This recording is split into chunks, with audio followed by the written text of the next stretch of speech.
Hello class 12 চতুর্থ semester ছাত্রছাত্রী বন্ধুরা, তোমাদের সকলকে স্বাগত জানাই বাসুদেব এডুকেশন ইউটিউব চ্যানেলে। আজ আমি তোমাদের বাংলা বিশ্বকবি রবীন্দ্রনাথ ঠাকুরের লেখা প্রার্থনা থেকে কোটি বাছাই করা গুরুত্বপূর্ণ কোশ্চেন নিয়ে আলোচনা করব। তো এই ভিডিওটি তোমরা শুরু থেকে শেষ পর্যন্ত অবশ্যই দেখবে এবং যারা যারা এই চ্যানেলে নতুন অবশ্যই চ্যানেলটিকে সাবস্ক্রাইব করবেন। এবং এটি পার্ট 2। যদি তোমরা পার্ট 1-এর ভিডিও চাও তবে ডিসক্রিপশনে তোমাদের পার্ট 1-এর লিঙ্ক দেওয়া থাকবে, সেখান থেকে তোমরা দেখে নেবে। এবং যদি তোমরা এই ভিডিওর পিডিএফ নিতে চাও তবে কমেন্টে জানিয়ে দেবে, আমি তোমাদের পিডিএফ দিয়ে দেবো।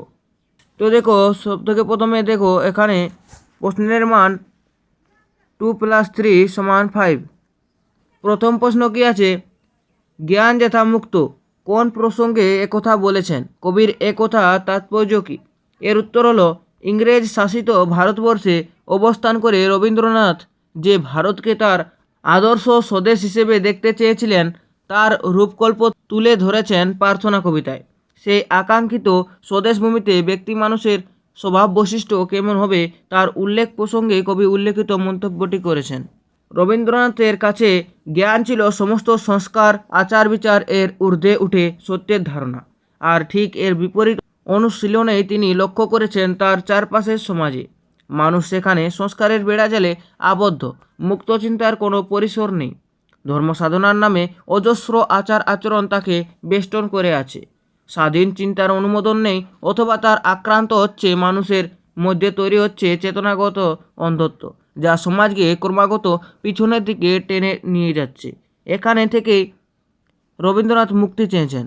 তিনি চেয়েছেন মানুষের জ্ঞান হবে মুক্ত, মুক্ত জ্ঞান সত্যের সঙ্গে সমার্থক। তারপরে দেখো 2 নম্বর প্রশ্ন। 2 নম্বর প্রশ্ন আছে, আপন প্রাঙ্গণ তলে দিবস সর্বরি বসুধারে রাখে নাই খণ্ড ক্ষুদ্র করি। আপন প্রাঙ্গণ তলে বলতে কবি কি বুঝিয়েছেন?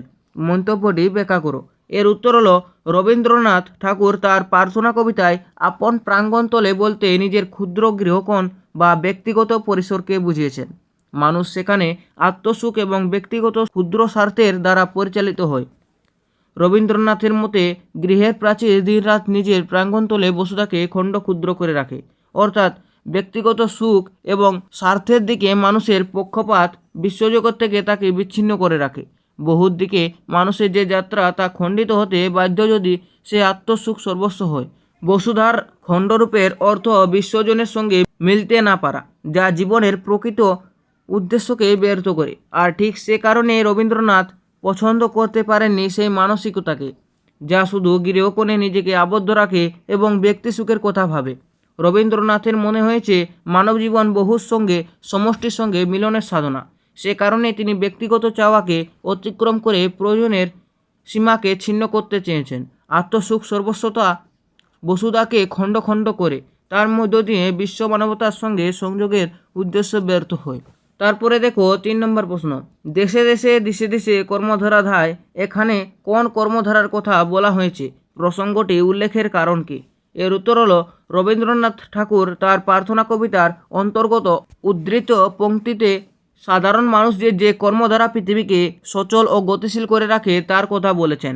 যে উন্নত ও আদর্শ ভারতের স্বপ্ন রবীন্দ্রনাথ তার প্রার্থনা কবিতায় দেখেছেন তার অন্যতম বৈশিষ্ট্য হলো ব্যক্তি মানুষের চারিত্রিক উন্নতি। মানুষ্যতার অন্তহীন প্রতিকারহীন পরাভবকে রবীন্দ্রনাথ কখনো চরম বলে মেনে নিতে পারেননি। তাই তার আকাঙ্ক্ষার ভারতের মানুষ মানসিকতাভাবে ভয়হীন, তার মেরুদণ্ড হবে সোজা এবং সে হবে মুক্ত জ্ঞানের অধিকারী। ব্যক্তিমন সেখানে বিশ্বমনের সঙ্গে যুক্ত হবে, অর্থাৎ বিশ্ব মানবতায় তার চূড়ান্ত লক্ষ্য। রবীন্দ্রনাথ মনে করতেন মানুষের ধর্ম হলো মনুষ্যত্ব, সকল মানুষের মধ্যে তা বিদ্যমান। রবীন্দ্রনাথের আদর্শ দেশ ও সমাজে আত্মসুখের মধ্যে ব্যক্তি নিজেকে নিয়োজিত রাখবে না।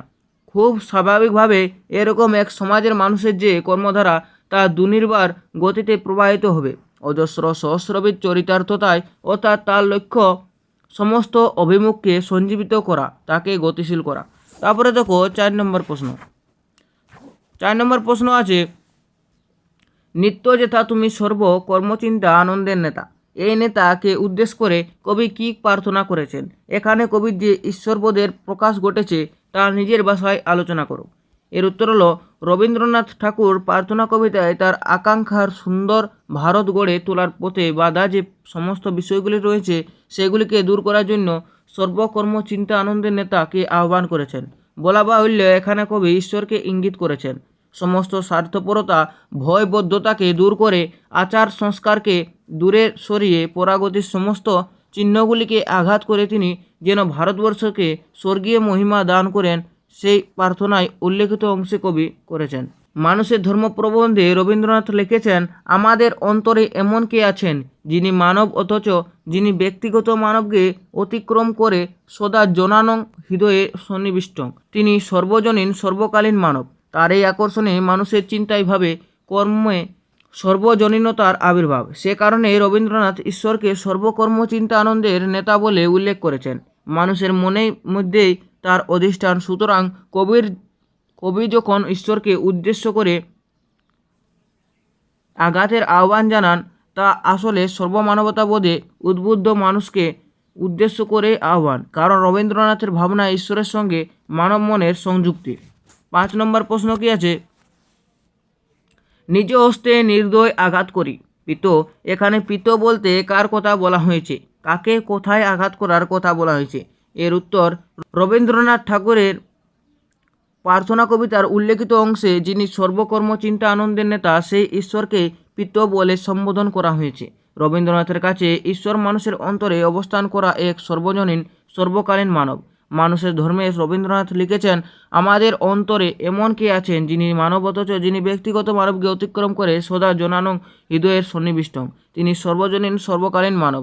তার এই আকর্ষণে মানুষের চিন্তায় ভাবে কর্মে সর্বজনীনতার আবির্ভাব।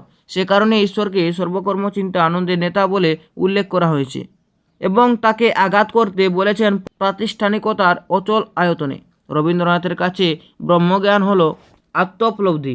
সুতরাং কবি যখন ঈশ্বরকে উদ্দেশ্য করে প্রাগতির সূচকগুলিকে আঘাতের আহ্বান জানান, সে আহ্বান আসলে তিনি করেন সর্বমানবতাবোধে উদ্বুদ্ধ মানুষকে উদ্দেশ্য করে। সে আঘাতের লক্ষ্য হবে সমস্ত আত্মগত সুখের অবসান, চিন্তা চেতনার বদ্ধতা থেকে মুক্তি এবং যে সমস্ত আচার বিচার সংস্কার সভ্যতার গতিপথকে অবরুদ্ধ করতে পারে তার অবসান ঘটানো। তারপরে দেখো 6 নম্বর প্রশ্ন, ভারতের এই সেই স্বর্গে করো জাগরিত। কাকে উদ্দেশ্য করে কবি একথা বলেছেন মন্তব্যটি বিশ্লেষণ করো। এর উত্তর হলো, রবীন্দ্রনাথ ঠাকুর তার প্রার্থনা কবিতার আলোচ্য পঙ্ক্তিতে সর্বকর্ম চিন্তা আনন্দের উৎস যে তাকে উদ্দেশ্য করে মন্তব্যটি করেছেন। কবি এখানে স্বর্গ বলতে মানুষের জন্য বাসযোগ্য এমন এক স্বদেশের কথা করতে চেয়েছেন যা হবে স্বর্গের মতো। মানুষের মন যেখানে বৈষণ্য হবে, মাথা উঁচু করে মানুষ বাঁচতে পারবে, মুক্ত জ্ঞানের চর্চা করতে পারবে, সেই আদর্শ স্বদেশভূমিতে আত্মসুখ বিশ্বমানবতার পথকে কখনো রুদ্ধ করবেন না। মানুষের কর্ম দ্বারা সদর্থক লক্ষ্যে পরিচালিত হবে এবং তুচ্ছ আচার কোনোভাবে বিচার বা মূল্যায়নের পথে বাধা হয়ে দাঁড়াবে না। সংস্কারমুক্ত মুক্ত চেতনার অধিকারী হয়ে মানুষ পৌরসদীপ্ত হয়ে উঠবে আর স্বয়ং মানুষের ঈশ্বর এই পথে সমস্ত প্রতিকূলতাকে দূর করে নেবেন। কবির কাছে ব্যক্তির আত্মিক এবং সার্বিক সমুন্নতির আকাঙ্ক্ষিত মানব বিশ্ব সেটাই যা স্বর্গের সমতুল্য। তারপরে দেখো লাস্ট কোয়েশ্চেন অর্থাৎ 7 নম্বর প্রশ্ন।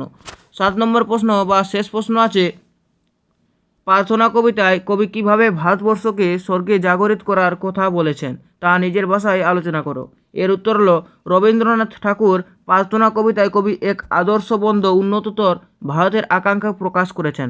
সেখানে প্রতিটি মানুষের মন থাকবে ভয়শূন্য, মাথা থাকবে উঁচু হয়ে, তারা মুক্ত জ্ঞান চর্চার পথ অনুসরণ করবে।